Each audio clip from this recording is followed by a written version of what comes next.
Ilan de Kitting, maraîcher en Sud-Gironde, à Cudos, sur une ferme de 4,5 hectares, 5000 m² de tunnel froid, en bio, en maraîchage diversifié, légumes, vente directe et vente au magasin.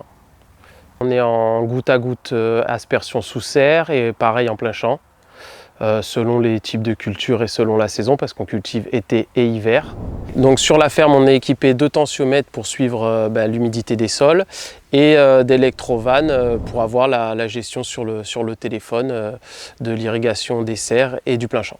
Donc là, on est sur les lots des tensiomètres, donc ce qui nous permet d'avoir plusieurs profondeurs et on a plusieurs lots pour avoir plusieurs relevés sur des cultures différentes, parce qu'il y a plusieurs cultures sur la ferme. Et comme ça, on peut voir si c'est sec plutôt sur le dessus ou plutôt en bas, et on adapte comme ça les cycles d'irrigation.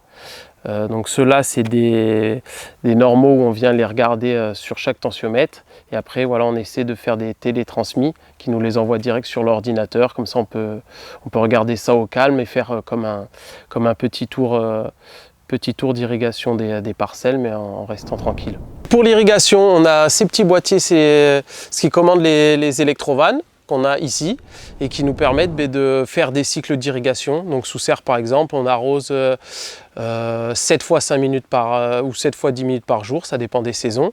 Et en plein champ, ces mêmes électrovannes vont surtout nous servir à ne pas aller éteindre la vanne nous-mêmes, c'est-à-dire on lance un cycle d'eau d'1h30 ou 3 heures selon les besoins, et après la vanne va se couper elle-même, ce qui nous enlève une charge mentale importante. Ça nous fait gagner beaucoup de temps, parce que on va pas venir sous serre ouvrir la vanne 7 fois par jour pendant 10 minutes à rester là en attendant.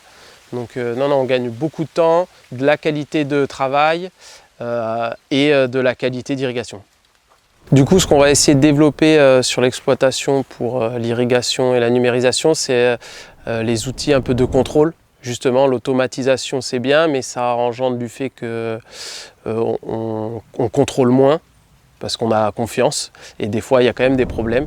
Donc l'idée, ce serait de mettre en place des capteurs pour pouvoir contrôler si les apports en eau sont en cours, ou s'il y a eu des problèmes sur une électrovanne qui s'est bloquée.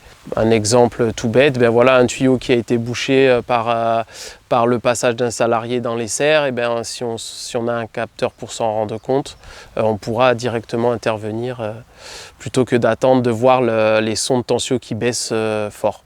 Notamment sur tout ce qui est irrigation au goutte à goutte. Voilà, des fois les filtres sont bouchés et du coup les pressions sont pas bonnes, du coup on croit qu'on arrose tant et en fait on n'arrose pas du tout. Les bouts de ligne ont moins bien arrosé parce que le goutte à goutte est moins gonflé.